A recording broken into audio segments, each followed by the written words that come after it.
Ziggy Stardust es uno de los, este es el tema que estamos escuchando de David Bowie en nuestra semana, amigos, dedicada al gran británico, al Duque Blanco, y que pretexta de alguna forma, o lo quisimos hacer esta semana dedicada a David Bowie, porque hay una novela uruguaya, donde este personaje que creó David Bowie, él dice que no disfrutaba de estar arriba del escenario cantando, y creó un personaje que es un alienígena, un andrógino, un bisexual, en fin, no se sabe lo que es Ziggy Stardust, y lo que a partir de ese momento se sintió mucho mejor, como los actores que son tímidos, y a partir de ese momento lo que hizo fue ir generando distintos personajes, ¿no? A Ziggy Stardust en un momento lo apartó, lo sacó del medio, pero durante un tiempo no solamente lo tuvo en este disco, digamos, sino que él actuaba como si fuera Ziggy. Y la novela en la cual Ziggy Stardust es uno de los protagonistas, es uno de los hilos, se llama Los ojos de una ciudad china, y está escrita por el señor Gabriel Peveroni. ¿Cómo andas, Gabriel? Bien, muy bien, muy bien. ¿Todo bien, Gabriel? Sí, bárbaro.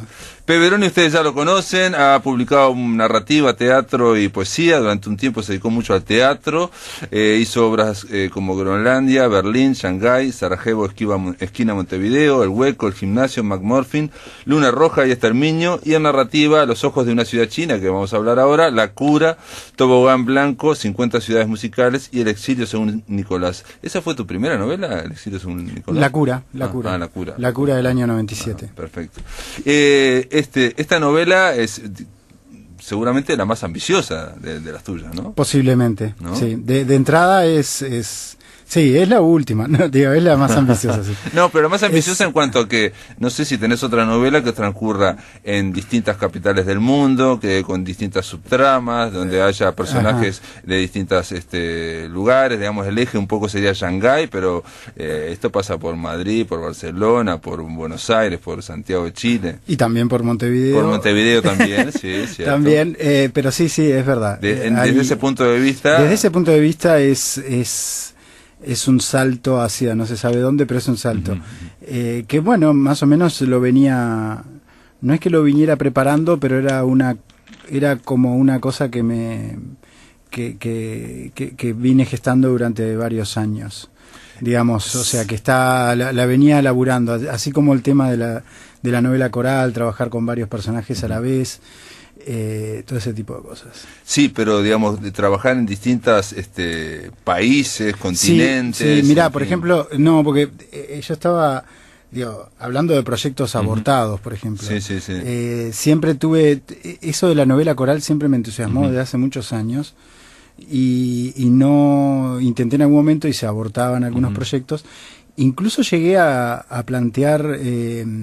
como proyectos de novela colectiva con escritores, colegas de otras ciudades. O sea, tenía un interés muy grande en eso. Eso no cuajó mucho, no cuajó nunca. Lo que sí funcionó una vez fue que yo le llamo, la tengo como una novela mía en realidad, que es un antecedente de Los ojos de una ciudad china, que es una revista especial, un número especial de la revista Freeway, que en el año 2008 hicimos una revista totalmente no, era ponerle que un 80% de ficción. O sea, y cada columnista, cada colaborador tenía que escribir desde su columna, desde su mirada, de un personaje que yo más o menos le generé. Y bueno, y eso dio un resultado de novela colectiva, y que transcurría también en diferentes lugares, porque bueno, el personaje era María Sauber, que participa... Está acá, claro, María Sauber está incidentalmente en Los ojos de una ciudad china, o sea que es un antecedente de esa novela, y bueno, en ese caso conté con muchas voces. Y bueno, y para la novela, para esta novela y para este proyecto, porque esto yo lo llamo proyecto porque todavía continúa, no se queda solo en esta novela. Sí, ahí sí, la escritura la hice yo solo, aunque obviamente tomo materiales y cosas de todos lados. Hay una cuestión como también de tu faceta periodística. Por ejemplo, aparece un caso que nosotros le habíamos conversado aquí en La Máquina de Pensar, creo que con vos no, pero con el valenciano, sobre el grupo Los Suicidas, y Ulises Lima y toda esa historia. Ah, entonces estás enterado claro. Sí, entrevisté al valenciano por teléfono. A los valencianos. El valenciano, que no me acuerdo cómo se llama. A ahora. Néstor Mir. Néstor Mir es un valenciano que vino, sí, es verdad, por allá, por el año 2006, 2007. Sí, 2006, por ahí. Vinieron con un grupo de estaban haciendo un documental sobre un grupo llamado Los Suicidas, supuestamente un grupo que no sabían si era uruguayo, argentino, Protopunk. Sí. Y bueno, ese es uno también de los indicios fuertísimos de esta novela. Porque, bueno, Néstor fue colaborador en Freeway, yo lo invité para que escribiera para que documentara todo lo que habían hecho. Y él en varios episodios, en varias columnas, fue narrando determinadas cosas. Que incluso él en algún momento pensó en hacer una novela, pero creo que no sé. Él escribió una novela. Porque el documental nunca cuajó, e incluso fueron a Estados Unidos a buscarlo. Exacto, y a Ulises Lima. Él escribió una novela que publicó hace un par de años. Yo, cuando 2 o 3 años, yo estuve en Valencia hace 2 años, me encontré con él, es un amigo de todas estas historias también, y me pasó la novela es muy disfrutable y cuenta justamente toda la parte americana del asunto. En Estados Unidos. O sea, exactamente, o sea, la otra parte está publicada se llama Tras el rastro de los suicidas, y está publicada en su blog a nivel digital. A nivel digital. Que eran todas las cosas que escribió para Freeway. Claro, eran los artículos de Freeway. Claro. De todas formas, eso es... Entonces están ahí. ¿Están ahí? No. No, digo, que están en Los ojos de una ciudad china también, Los Suicidas. No, está el caso, está el caso, ¿no? Es uno de los temas. De alguna forma, igual no aparece, el que no conoce el caso de Los Suicidas no se va a enterar demasiado, aparece como tangencialmente, no se cuenta demasiado toda la historia de Néstor Mir, por ejemplo, y no porque que es un equipo de documentalista y cómo le llegó a él, por ejemplo, un cassette que fue todo fue real aparentemente, y bueno, llegaron aquí a Montevideo y hablaron con René Pietrafiesa, que lo conocía, a Ulises Lima, entre otros. Y después fueron hasta las Islas Malvinas. Creo que, ¿sabés lo que pasa? Que yo ahí no es que me confunda, pero claro, lo de Los Suicidas es una historia fascinante. Porque ahí ya estamos en un Bolaño puro. Sí, bueno, hay una cuestión Bolaño y hay una cuestión también el documental de Sugarman, que dice que después se también, ¿no? Pero eso fue posterior, lo que pasa es que él estaba trabajando y se explosionó Claro, exacto. El documental sí debe ser. Bueno, claro, pero él lo había hecho y encuentran que en Estados Unidos, en realidad en Sudáfrica, alguien hace busca a un cantante desaparecido y lo encuentra, y el tipo estaba retirado hace 25 años y no sabía que había vendido 1 millón de copias claro. Néstor en realidad es un lector fanatizado por los detectives salvajes. Bueno, él es un cantautor además de puta madre, ha sacado varios discos, es un muy buen cantautor.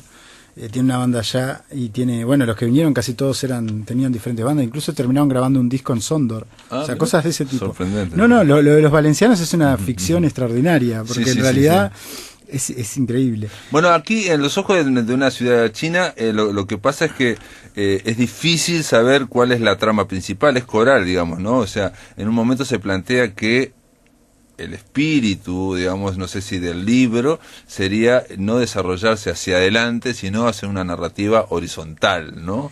O sea, como tratar de, en estos momentos de la simultaneidad, que vivimos, tratar de hacer eso, a nivel de ficcional, ¿no? En 3 continentes, no sé cuántas ciudades, en fin, y tratar, de buscar lo que sería el espíritu de la época, ¿no? Lo que David Bowie le pregunta en una entrevista, dice, porque usted siempre está pensando en el futuro, ¿no? Siempre, ¿no? Previendo, y él dice, no, yo jamás pienso en el futuro, dice, yo lo que quiero siempre es reflejar el espíritu de la época. Eso es lo que yo quiero, dice, por eso trato de buscar no sé qué y qué es lo que está, refractarlo, ¿no? Él dice incluso, no soy bueno creando, soy bueno resumiendo y sintetizando, ¿no? Ziggy Stardust es el alienígena, aparece ahí, aparece en la novela, y es como el toque de ficción, ¿no? Es como la marca de la ficción, ¿no? O sea, sí, hay muchas marcas de ficción. Bueno, César Aira también. César Aira también. César Aira, bueno, tal, lo que pasa es que estamos planteando tantos puntos y bueno, Pablo, hablemos, planteaste dale, tantos puntos que me siento como cuando estaba escribiendo la novela. Que es como, claro, porque es como, para mí fue un estado que logré, o sea, en realidad es como, surgió como una estructura, surgieron un montón de personajes o de ideas, y era tal vez eso del espíritu de la época. Es una cosa que sí a mí me entusiasma y me fascina como tema y como posibilidad. Si llegás o no, eso lo dirán los lectores, pero claro, uno lo intenta. Pero es muy ambicioso, digamos, tratar de reflejar es muy ambicioso el espíritu de la época claro, pero vos, o sea, por ejemplo, uno puede estar... bueno, el tema es que ahí... ¿Cómo entra David Bowie en mi novela? Es porque David Bowie, como diría Sanchís, está dentro mío. Pero, digo, más allá de esas cosas, bueno, hay muchos autores, muchos pintores, muchas cosas que uno se nutre. En el caso de Bowie, en ese momento, 2010, que yo empecé a escribir todo este asunto de Shanghái, que después derivó en esto, yo estaba como en esos estados, cuando uno está en esos estados que escuchás todo el día lo mismo. Y estaba escuchando y reescuchando toda la primera época de Bowie. Entonces el ejercicio prácticamente era un ejercicio hasta de estimulación o de sensibilización al escribir, como cualquier taller. O sea, yo ponía a Bowie y escribía, hoy me pones Ziggy Stardust y yo ya estoy o sea, realmente se generó una cosa ahí. Y bueno, yo no quería forzar tanto que estuviera ahí adentro, por eso no está Bowie no está Ziggy, sí, como personaje y como una teoría sobre Ziggy, que vendría a ser Ziggy está en Shanghái. Bowie lo mató, creo, por el año 73, 74. Bueno, yo digo, Bowie lo intentó matar, no lo mató, aparece en Shanghái, está allá. Y el asunto va más allá de si está o no está. Lo que está es la idea de que hay que encontrar así en algunos personajes de la novela, no en todos, es una línea. Es una línea, sí. Y sí, Ziggy está ahí y es parte esencial porque es como, vendría a ser como un medio hermano de una de las protagonistas, de la única protagonista china de la novela, de Xiao Mei. Y bueno, y entre ellos hay como un diálogo que siempre está a lo largo de toda la novela y de lo que continúa, porque esto continúa, o sea, de la segunda y de la tercera novela, porque esta es la primera, Pablo. Entonces digo, por eso yo a veces digo, me confundo. Cuando digo me confundo, digo cuando porque los suicidas, por ejemplo, se van a seguir. Es que en la segunda novela lo de los suicidas se desarrolla muchísimo. No, aquí no está. Entonces acá apenas está esbozado. Muy poco. Entonces, o sea, sabes bien de qué se trata, claro, entonces, algo, pero no. Exacto. Y yo el año pasado, o sea, tengo más fresca la lectura de la segunda. Claro, digo, honestamente, lo de los suicidas no sería ni siquiera una trama secundaria, queda como terciaria. Exacto, digamos, exacto. ¿no? O sea, están mencionados durante 2 veces o 3 veces, en fin. Yo conocía todo el caso y esperaba, digo, pero está muy sintetizado, digamos, todo esto que acabamos de hablar de los suicidas. Claro, y el hecho es que el muchacho Igor, que es un español, un madrileño que va a filmar allá, van como corresponsales de un programa de televisión de extranjeros, de españoles en el mundo. Entonces, sí, que vos hacés el de uruguayos en el mundo. Bueno, y ahí está, uno no se puede alejar mucho de su propia mirada. Obviamente no lo planteé uruguayos en el mundo porque hacer un uruguayos en Shanghái era una empresa que no se sostendría en la ficción. Entonces, bueno, ahí lo sostuve haciendo como unos episodios de españoles en el mundo, como un documental español en Shanghái, y bueno. Sí, que hay. Y todos los personajes son hispanohablantes.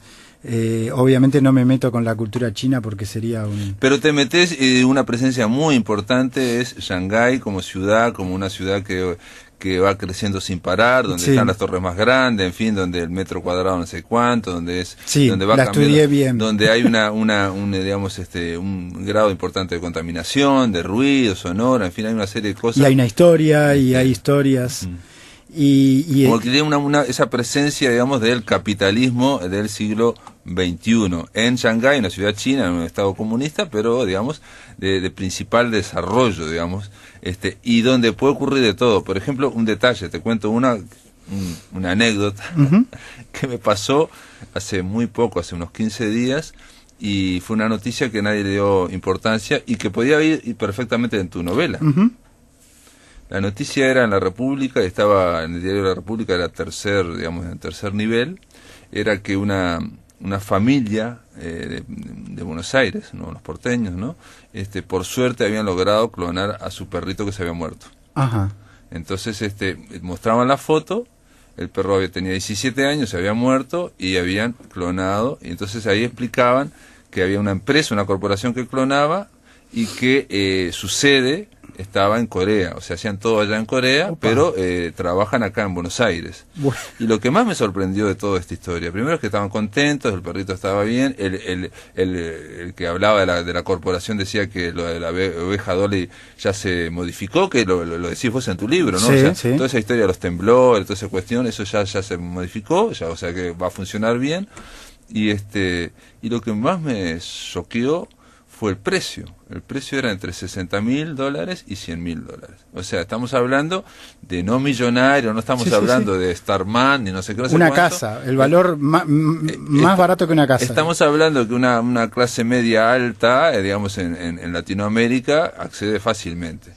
Y si vos haces se te muere tu perrito y haces un clon de tu perrito para tenerlo nuevo, bueno, en la novela de Peveroni hay alguien que se le ocurre, obviamente, bueno, no es que se le muera la hija y tener un clon, cosa que a alguien se le puede ocurrir perfectamente, ¿no? Sí, bueno, hay algún personaje de la novela que le va a pasar eso. En este caso lo que hace es, hay gente que tiene problemas de inseminación, de fertilidad, lo que hacen es hacer un clon un bebé clon de la muchacha. Sí, eso me lleva, sí, obviamente la noticia, o sea, además muchos de los insumos eran eso de la urgencia periodística, o sea, también surgieron de cosas que estaban pasando así, ¿no? O de buscar, ¿no? Porque también es una novela que va atrás en el tiempo a veces y va para atrás y para adelante. Y va a la Segunda Guerra Mundial, ¿no? El tema de los japoneses. Exacto. O de la Guerra Civil. Pero con eso de los clones, del clon del perro, es como que me llevas a otra novela que no es mía, que es de Houellebecq, que es la de la posibilidad de una isla. Que es, que se van clonando hombres y perros, o sea... ¿Y cómo se llama la novela esa? La posibilidad de una isla. La posibilidad de una isla. Que es, es una de las... De repente es un referente más directo de... No que tome de ahí, sino de muchas cosas, pero la idea de los clones y todo, en un modo literario, por decirlo de algún modo, sin ser una ciencia ficción como muy exhaustiva o... La tomo, puede venir de ahí también. No, pero también me parece de ahí, esa idea. No, pero el tema de los clones o de clonar, y de las copias. Para mí venía, y que me sorprendió, porque una cosa es clonar orgánicamente, biológicamente, lo que ya sabemos, bebé, en fin, no sé qué, no sé cuánto. Ahí se plantea en tu novela que si pueden funcionar o no, si no hay que retirar. Para mí es Blade Runner lo que está ahí atrás, porque en un momento se habla, que esto es otro énfasis, de que se le puede poner recuerdos, implantar recuerdos. Y esos son los replicantes de Blade Runner. Eso es Blade Runner. Ese es el tema de la existencia, la esencia o el ser, que somos memoria, y bueno, si a un clon vos le puedes poner los implantes tuyos, entonces realmente vas a seguir viviendo ahí. Gabriel Peveroni, esperamos un poquito, vamos a hacer una pausa, amigos. Estamos conversando en torno a esta novela editada por que se llama Los ojos de una ciudad china. En el aire de Radio Uruguay, La Máquina de Pensar. Bueno, 5 Years, David Bowie, ¿por qué lo pusimos? Porque es otro de los temas que está en los ojos de una ciudad china. Estamos en La Máquina de Pensar, amigos, conversando con el autor de esta novela llamado Gabriel Peveroni. Y bueno, en esta canción lo que dice Ziggy o dice Bowie, no se sabe bien, es que que está todo bien, pero que al mundo le quedan 5 años, ¿no? 5 years, le quedan 5 años y que bueno, ¿no? A gozar y a lo que fuere porque se terminó, ¿no? Esa es lo que tenía que decirle a la humanidad, digamos, sí, y bueno, y él se convierte en una mega estrella de rock para decir su evangelio, su mensaje, y termina enloquecido con el rock y termina en una especie de suicidio. En el caso de Los ojos de una ciudad china se habla una y otra vez de algo que es, por un lado, esa extensión del capitalismo, ese desarrollo brutal, rapidísimo, esta cuestión de, por un lado, la biotecnología, la clonación, bueno, se habla mucho de las torres, de la construcción, de la burbuja inmobiliaria. Sí, sí, se habla mucho de los atentados. De los atentados. De los atentados. Sí, sí, sí. Bueno, es que el terrorismo se convierte en global, tampoco se sabe exactamente por qué ocurre o cuáles son las causas de ese terrorismo. También se hace una reflexión sobre la constante de la guerra. En fin, hay una serie de cosas. Bueno, el tema de la globalización llegó a un extremo, ¿no? Alguien puede estar en Shanghái y entonces diciendo se dedica a ver un cable, ¿no? Un canal de cable donde dan películas en inglés pero subtituladas en español. Eso es así, claro, es así. Entonces digo, hay una cuestión como de que el tiempo, por un lado, parece que no pasa porque está todo al mismo nivel. Digo, cuando decimos que es coral la novela es porque no hay una trama principal, o por lo menos yo no encontré, digamos, hay como estos personajes en algún momento se encuentran, o al final de la novela empezamos a ver ciertas conexiones. Sí, en cierto modo son como testimonios, ¿no? O sea, a mí me gusta mucho la primera persona, son como testimonios de diferentes personajes, y las historias pueden o no coincidir también, porque es una cuestión de la construcción de la historia, ¿no? De la construcción de una verdad, de una posible verdad. Creo que también hay como apuntes o reflexiones sobre ello. También está, que no hablamos, de César Aira. Ah, sí, sí. Claro, porque en cierto modo, o sea... Está intercalada con una novela de César Aira. Lo de César Aira es como un homenaje, o sea, es un homenaje directo a Aira. Yo creo que hay dos disparadores literarios grandes en esta novela. Uno es Bolaño, cercano y lejano. No, yo creo que está muy cercano en cuanto a la estructura. Exacto, en cuanto a la estructura. Y a la forma de contar en el sentido de... Y en cierta cosa rápido. De búsqueda y todo el eso. tema de buscar, sí, el tema de gente que busca gente. Gente que busca gente. Sí, y ahí yo qué sé, pero es lo de los suicidas, ¿no? Volvemos a los suicidas. Sí. O a la película esta mexicana Güeros, una película que vi hace un par de años que está buenísima. Bueno, pero... No, y aparte, perdón, algo de Bolaño en cuanto que están buscando a veces un libro que no existe, un escritor inexistente, un músico, en fin, ficción dentro de ficción. Exacto, y ahí aparece... Sí, porque en cierto modo Arturo Ledesma es un Archimboldi también. Yo pensé en Arturo Velano, después aparece Arturo Velano, que era el alter ego de Bolaño, pero yo pensé, digo, esto será por Bolaño, no sé, me puse a... El Arturo Ledesma, Arturo Velano. Claro, sí, Dios, sí, son... No, antes que apareciera Arturo Velano, porque aparece Arturo, se menciona, digo, yo digo, esto será porque nunca lo mencionaste, digamos, a los detectives, después en un momento se menciona. En un momento se menciona. Pero digamos, el 50% de la novela no se menciona a Bolaño, nada, está como presente Aira, César Aira, que yo te digo que a mí me sorprendió, porque está intercalado con una novela de César Aira, y digo, ¿esta página será de César Aira? ¿Será una intertextualidad? Porque es parte de esta copio y pego, este collage, lo que quiere decir los ojos de una ciudad china, ¿no? En el terreno de lo posible es completamente posible. Aparte de que Aira tiene varias novelas chinas, tiene una que se llama Una novela china directamente, y tiene dos o tres, porque él tiene esas. ¿Y la trama infinita es de Aira? No lo busqué tampoco. La trama infinita es de Aira también. Digo, de Aira, no la escribió Aira. También ¿Es de quién es? Decís que de Bioy Casares, ¿no? No, la trama infinita, ¿de dónde viene? Sí, porque la novela, la trama infinita de César Aira. Claro, pero no, esa se la adjudico, igual que Los ojos de Nanjing.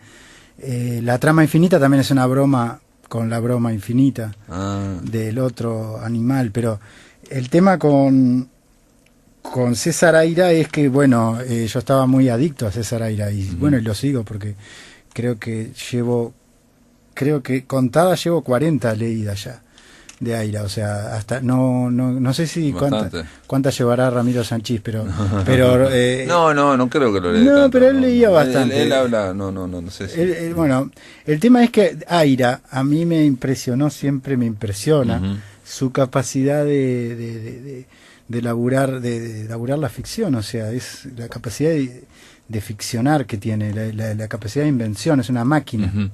Para mí es como una máquina. Y en cierto modo no, creo que fue un disparador en el sentido de de esos impulsos. O sea, creo que cuando tengo ganas, cuando lo utilizo a Aira, como utilizo también a Amelino Tom por otros motivos, son esos libros como que cuando uno está trancado o algo, lees eso como divertimento y te dan ganas de escribir. Bueno, hay escritores que liberan, que te disparan, Exacto, y hay otros escritores que no te liberan y no te disparan. No, es así, Exacto, aunque te fascinen, ¿no? Hay escritores que yo que sé, uno de repente no lee Borges y es perfecto, pero no te dispara nada, ¿no? Claro, pero eso varía según cada persona, ¿no? No es que haya escritores que liberen y otros Totalmente. que no, varía según la persona. Y Aira, y yo creo que lo metí por otra razón, que era por un lado el homenaje y por otro lado un cierto encuentro no muy positivo con él. O sea, yo tuve como un encuentro que no fue muy agradable, o sea, no salió todo como yo quería que saliera, que era hacer una entrevista. Entonces creo que no se la pudiste hacer. No, claro, entonces quedé como medio enojado con él por esa situación. Y esto fue como esas pequeñas venganzas que uno hace, ¿sí? O una pequeña maldad, que empezó como una pequeña maldad y es un juego, en realidad. Bueno, pero ahí incluso, yo pensé, esto es una falsa señal dentro de la novela, pensé yo, en cuanto a que esta novela se apoya en César Aira.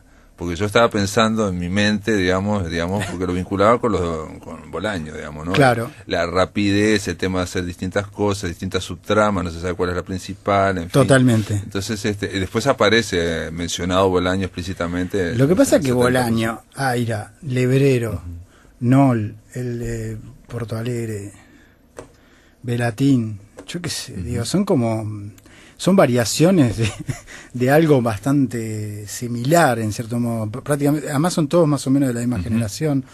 Si bien escribieron en diferentes momentos, lograron sus éxitos o sus no éxitos en diferentes momentos. Sí, pero digamos que tienen muchas cosas, como que tienen lugares, para mí un lugar común. Bueno, por lo menos en Argentina se menciona siempre a Aira, a Fogwill y la Iseca, ¿no? Claro. Como una vertiente diferente a lo que vendría de Borges. Borges, claro, por un lado... Pero yo lo digo a nivel como latinoamericano.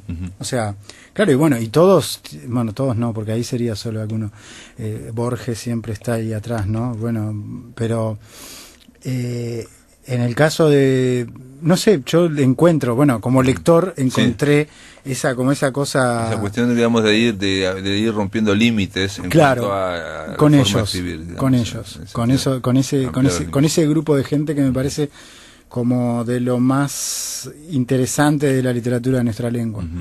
O sea, y también yo creo que eso fue parte de la ayuda, pero eso que vos decías al principio, esa ambición o esa cosa de narrar en diferentes ciudades o salir, que narrar en diferentes ciudades y tiempos implica también salir de Montevideo. No, claro, prácticamente se menciona muy poco a Montevideo, aparece en un momento, digamos, hay todo también está el tema del sexo, hay mucho sexo también en la novela, digamos, por lo menos se menciona mucho, también hay violencia. Sí, hay gente que se ha quejado de eso. ¿Sí? No, pero hay muchos tríos, por ejemplo, eso me llamó la atención, ¿no? Sí. Y entonces, y lo que hay, digamos, en toda esta, insisto, la idea para mí, de un reflejo de una época, de un momento del siglo XXI, ¿no? Yo pensaba, mira, antes de hacerte esta entrevista para David Bowie, dice en una entrevista precisamente, dice, qué desilusión el siglo XXI. Claro, porque él desde los 70 pensaba en una cosa del siglo XXI y dice, qué desilusión, ¿no? Como diciendo que aburrido, en el sentido de que, ¿no? Que violento, no era lo que pensaba, digamos, ¿no? Es un comentario. Es un comentario, porque están pasando miles de cosas y lo que no hay en este momento es un relato. Por eso es que nos parece que el mundo está en un caos. Porque si alguien te lo cuenta, vas a ver, si alguien te lo analiza, si hay una teoría o alguien te lo analiza, vas a ver que el mundo ahora en el siglo XXI está igual que en el 1950, digamos, ¿no? O sea, era un caos también. Totalmente. Pero falta un relato, digamos. Ahora se cayeron los grandes relatos. Habrá relatos múltiples, habrá... No hay mucha instantaneidad y no hay nadie que esté contando. Entonces está la idea de que, por ejemplo, ahora no hay futuro y tampoco hay pasado, digamos, ¿no? O sea, sin embargo, en una ciudad china hay siempre vínculos con el pasado, ¿no? O sea, que vuelve, ¿no? Hay una cuestión como de... cíclica, ¿no? Van cayendo una y otra vez como una... Sí. Cada personaje, incluso cíclica, digamos, de generacional, ¿no? A tu abuelo le pasó algo, ¿no? Sí, eso está muy presente porque fuiste un poco lejos con el abuelo, pero porque yo creo que hay una mirada, porque pasa eso, está eso, pero hay una mirada, yo creo que tiene que ver con la búsqueda de los padres, del padre, la figura masculina del padre. Creo que si empezás a analizar personaje por personaje, todos tienen algún problema por ahí. Sí. Eso me di cuenta cuando fui consciente de eso después de que la había escrito en la mitad o por ahí, digamos, no en un principio. Y bueno, eso forma parte del autoanálisis o de cómo uno va interpretando las cosas mientras las va escribiendo. No, también yo lo tomé por el lado, ¿sabes de qué? De que precisamente todos son un poco huérfanos y todos están esperando encontrar en este mundo gigantesco, en esta Shanghái gigantesca, ¿no? Multiforme, un lugarcito en el mundo, ¿no? Yo quiero un lugarcito para mí, ¿no? Y no lo están encontrando. En fin. Gabriel Pebroni. Sí. Gracias por estar acá en La Máquina de Pensar, un gusto realmente. Los ojos de una ciudad china daba para hablar muchísimo más, ¿no? Nos acercamos, rasgamos la superficie, ¿no? Sí, ¿no? Sí. Pero bueno. Sí, pero creo que hablamos de cosas lindas. Creo que está por ahí va enroscada un poco la novela o las novelas que hay ahí adentro, ¿no? Digo, y yo creo que lo que sí le digo de repente como después de esta charla, digamos, sí que no hay que asustarse por todo lo que hablamos, digamos. No, en definitiva, en definitiva busqué siempre un tono y un estilo o sea, una escritura fluida y rápida. Las cosas. Digo, igual la duda que uno le puede caber, y digo, eso ya lo podemos decir, es que si no cierra nada, cierra, digamos, o sea, porque es tan independiente, van pasando como si fuera un zapping de distintos canales, va pasando una a otra, que uno en un momento puede decir, pero esto va a tener algo que ver o no tiene absolutamente nada que ver. Y bueno, yo te decía en la serie Sense 8 que transcurre en distintos lugares, pero sabemos que al final ellos van a estar conectados psíquicamente o algo así. Bueno, hay una conexión. En este caso no es así, pero digo, hay una conexión de todas estas tramas. Hay algunas conexiones, pero que también si no conecta, yo qué sé, eso ya sería irse a alguna novela de Thomas Pynchon, yo qué sé, que se fuera desplazando continuamente y hasta perder el sentido, yo qué sé, o perder ya que el lector no sepa dónde está parado. No es el caso de esta novela, pero me entusiasman esos caminos también. Creo que sí hay muchos caminos que se bifurcan, sí hay como mucha...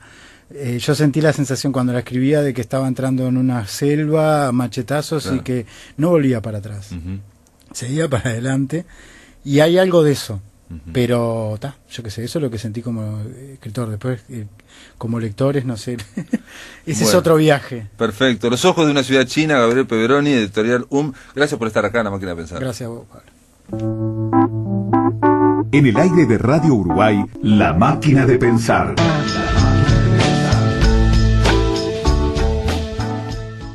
Muy bien, David Bowie, seguimos con David Bowie, pero vamos a hablar de en este caso, de dos series de la BBC que se llaman Life on Mars y Ashes to Ashes, que la que estamos escuchando este tema, que son dos títulos que, bueno, replican estas canciones, estos hits de Bowie. Para hablar con eso vamos a darle la bienvenida a Luis Fernando Iglesias. Luis, ¿estás ahí? ¿Cómo andas, Pablo? Sí. ¿Todo bien? Placer. Saludos a todos. Bueno, pensé en Luis para hablar, aunque sea unos minutos, sobre estas dos series de la BBC que, no sé, tangencialmente se tocan, como digo, pero cuando vos le pones el título a una serie, yo creo que es muy importante. Y me recordaba, son dos series policiales, digamos, de procedimiento policial, porque son casos en realidad, pero que tienen un vuelo fantástico muy importante. Y yo sé que vos sos fan de una de ellas, ¿no? No, de las dos. O sea, a ver, yo lo vi, me acuerdo que la pasaban los domingos en HBO después de Los Soprano, y como yo era gran hincha de Los Soprano, que vi todas las temporadas en HBO, y como a mí el tema de los viajes en el tiempo me gusta mucho, me acuerdo que me enganché con la primera y en mi casa se sabía que hasta que terminaban esas dos series nadie me podía hablar, porque realmente me enganché mucho. Es cierto lo que vos decís, cada uno de los capítulos de Life on Mars y después lo que se llama el spin-off o la continuación que fue Ashes to Ashes, refería a un caso policial, básicamente rápidamente la trama, un jefe de policía de Manchester de 2006 va persiguiendo a su novia, mejor dicho, buscando, su novia había sido raptada y él la está buscando en una gran camioneta que tenía, y cuando en determinado momento frena al lado de una autopista porque escucha los gritos de ella en el celular, viene escuchando en su iPod la canción Life on Mars. Desciende de la camioneta sin tomar demasiada precaución y ahí lo atropella un auto. Que es impresionante. La cambia. Es impresionante, digo, es en el primer capítulo, pero es impresionante porque pasa algo parecido a lo que pasaba en Psicosis, ¿no? O sea, el protagonista, vos estás con él y viene y se lo pasa por arriba una camioneta. Claro, pero ahí empieza a ver cosas y de repente aparece en un lugar que es en un baldío, vestido diferente, sigue escuchando Life on Mars, pero en lugar de estarlo escuchando en su iPod, lo escucha a través en un auto mucho más viejo, y en aquellos 8 Magazine, aquellos cassettes grandes que había en la década del 70, que tenían 8 pistas, y ahí él se da cuenta que está en un baldío, y te la hago corta, se da cuenta que está en 1973. Y entonces la pregunta que hay en la serie, a través de todos esos 8 capítulos de la primera temporada y 8 de la segunda, es si él está en coma, si viajó en el tiempo o si se volvió loco y es un loco de 1973. Y durante la trama, durante los 8 capítulos, esa duda queda latente porque él escucha voces del 2006, pero al mismo tiempo sigue actuando como en ese caso no el jefe, sino oficial de policía, a las órdenes de una persona que se llama Jim Hunt, que la interpreta Philip Glenister, que quizás es el que se roba la serie, que es un tipo violento, un jefe borracho, machista, fascista, homofóbico. Claro, es una serie de policía donde un policía del 2006 aparece en los 70, digamos, con estos policías británicos que son, lo que decís vos, ¿no? Alcohólicos, no cuidan las huellas, apretan a la gente, son contra los pobres, en fin, son impresentables, pero bueno, hacen el tema policial así. Y aparte esa duda que te queda, yo creo que es una serie que tiene aparte una resolución muy buena, que por supuesto no hay que adelantar, y cuando termina todos quedamos diciendo qué buena serie, y a los 2 años creo aparece Ashes to Ashes, donde repite Philip Glenister, no Sam Taylor, no John Sim, que era el que hacía el otro papel, y ahí en lugar de ir a los 70 es una policía, Alex Drake, que recibe un balazo, o va a recibir un balazo, y aparece en los 80. Lo ingenioso de la serie es que ella estaba investigando el caso de esta persona que había tenido ese accidente y que supuestamente decía que había estado en los 70. Lo importante que vos dijiste, lo de David Bowie, en la primera serie se da con el tema de la canción, que se repercute en todo, también el spin-off. En Ashes to Ashes se da más, porque ahí aparece un personaje que ella tiene visiones de un payaso, que es claramente el personaje de David Bowie en el videoclip de Ashes to Ashes. Y siempre referencias y ese payaso es maligno, representa la muerte, representa entonces esta mujer como recibió un balazo en la cabeza, está en coma, digamos, pero a la vez está viviendo los 80, también de nuevo lo mismo, tiene todo el conocimiento policial del 2009, por ejemplo, pero está viendo los procedimientos policiales de los 80 y bueno, y tiene ese problema, digamos, de que ve esas visiones, ¿no? La serie lo que tiene cualquiera de las dos es mucho humor. Hay una serie de bromas que hay palabras. Hay una parte, por ejemplo, que Philip Glenister, que Jim Hunt lo acusa, el que viajó en el tiempo, y le dice eso: sos un homófobo, sos un borracho, sos un fascista, y el otro lo mira y le dice, lo hace sonar como si fuera algo malo. Claro. Es decir, es muy gracioso siempre los diálogos, sí. Mantienen interés. Ya te digo, los casos policiales son realmente la excusa, aparecen figuras famosas, que fallecieron en la década del 70, actores que lo representan, por supuesto, y realmente es una serie muy disfrutable, en el cual tuvieron que hacer una tercera temporada de Ashes to Ashes, donde supuestamente se explica, entre comillas, todo. A mí me hubiera gustado igual que hubiera quedado como estaba Life on Mars, me alcanzaba el final, y realmente está muy bien actuada, y sobre todo es para lo que nos gusta el tema de los viajes en el tiempo, es muy disfrutable, y hay muchísimas referencias musicales en los 70, claro, Life on Mars, y en Ashes to Ashes en los 80. De hecho, en Ashes to Ashes, digo, por lo menos la que tengo más presente, casi siempre terminaban en el bar, y bueno, sonando alguna canción de los 80. Igual cuando yo te digo que me la recomendaron, me acuerdo recomendaste vos, mucha gente, Life on Mars, me negaba a verla, empecé a verla un poco porque me parecía excesivamente sofisticada la narración para hacer una cuestión que es policial, digamos, ¿no? Estamos pensando... Porque en realidad la policial es la excusa, la duda es esa, ¿qué pasó si él viajó en el tiempo? Hay cosas muy fuertes, como por ejemplo que él no se quería ver a sí mismo siendo un niño, que se cruza un par de veces, como por ejemplo el encuentro con el padre, que el padre los había abandonado, el encuentro con su madre, siendo él mayor, una serie de cosas, de paradojas en el tiempo que a uno le resultan apasionantes. O sea, uno podría ver de vuelta a su padre joven y tener una discusión con él. Eso es realmente, creo que la esencia de lo que está atrás, más allá, reitero, de los temas policiales. A veces en algunos casos eran medio flojos, en otros eran muy divertidos, y sobre todo, por ejemplo, los cambios que sentía él un día que está muy agitado porque supuestamente le habían dado, decían, él escuchaba voces que se habían equivocado la medicación de la droga que le habían dado cuando él estaba en coma. Era realmente, él atendía un teléfono y escuchaba la voz de su madre en el presente que le hablaba. Las imágenes que aparecían de una señal de ajuste que era muy típica en Inglaterra en esa época, de una chica con un conejo y que le aparecía hablando a él y explicándole lo que estaba pasando. Exacto, que pasaba de la televisión. También había ese vínculo, digamos, en la segunda, digamos, en la segunda de Naya Sturges, ese vínculo era la televisión, donde en la televisión ella, en algunos momentos del canal, veía lo que veía, digamos, ella, supuestamente en la realidad, acostada en el hospital, digamos, en coma. Todo esto parece muy sofisticado, pero estaba contado muy rápida y muy claramente. Y con mucho humor. Igual me parece sofisticado yo lo vi por el lado policial. No, yo que realmente la parte policial la seguía porque me divertía, pero no era en sí la esencia. A mí lo que me apasionaba era ver cómo resolvían una trama, como vos decís, sofisticada, de qué había pasado en el tiempo, por qué él viajó en el tiempo. Y fíjate que en el fondo, tanto en Life on Mars como Naya Sturges, ambos viajaban en el tiempo, o no vamos a definirlo eso, para resolver alguna cuestión personal. Claro, en también. El caso del primero era el padre que lo había abandonado, en el caso de la segunda era un tema que había muerto parte de la familia, y está muy bien cómo terminan entendiendo lo que pasó a través de esos, entre comillas, viajes en el tiempo. Y los casos policiales, que en cada serie en cada capítulo había un caso policial, lo resolvían, se resolvían con la visión, digamos, que tenemos ahora, digamos, obviamente la sabiduría que tenemos ahora. Eso es igual que un yanqui en la corte del rey Arturo, digamos, ¿no? O sea, lo que pasa sin exagerar, y era lo bueno de la serie también, ¿no? La distancia son 20 años, eran 20 años o un poco más, y entonces lo que hacía esta mujer, y la miraban, pero ¿y vos de dónde sacaste eso? Digo, ¿no?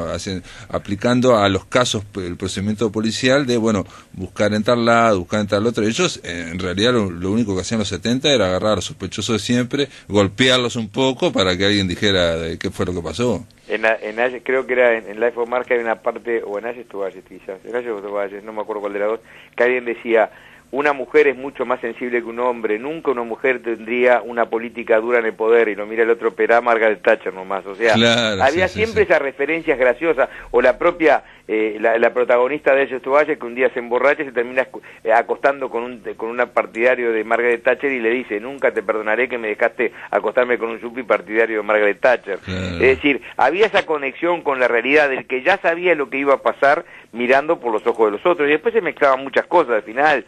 La guerra de las Malvinas, realmente era una serie muy apegada a la realidad de las cosas que habían pasado. En una resolución de una tercera temporada que cerraba todo mucho, que a uno le podrá gustar o no la solución, pero que estaba también muy bien hecho todo el desenlace. A mí fue una serie que me gustó mucho. Y algo que digo, es ocioso aclararlo, pero lo aclararemos, digamos, es que son los dos de series de la BBC, y las actuaciones son extraordinarias. Todo. O sea, no hay ni uno que no sea un gran... Por ejemplo, los policías en este caso no solamente son toscos, sino son ignorantes, y son algunos son medio tontos, estúpidos prácticamente.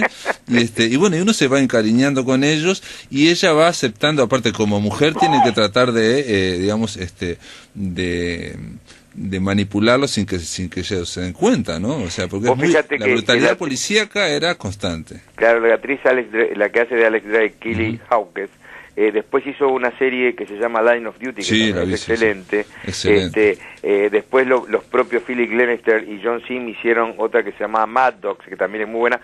Son excelentes actores, y sobre todo la ventaja que tiene la BBC es que de antemano te dicen cuántos capítulos van a tener. O sea, Life on Mars fue un enorme éxito, pero se supo que iba a ser 16 capítulos en 2 temporadas de 8, y le pidieron hacer un tercero y no quiso. Recién 2 años después aceptaron hacer una continuación que en realidad es otro tema, no el mismo de Life on Mars, pasando los 80, y que parte faltaba John Simm. Y dijeron que iba a tener 2 temporadas y con una resolución, y lo cumplieron. Claro. Por más éxito que le ha tenido, vos fíjate que esta serie la hicieron en Estados Unidos, no dio resultado, y eso que tenían muy buenos actores, Harvey Keitel, entre otros. ¿Ah, hicieron una remake? Claro, hicieron con Harvey Keitel, no sabía. está muy mala, la tuvieron que hacer una temporada y como no anduvo la cortaron.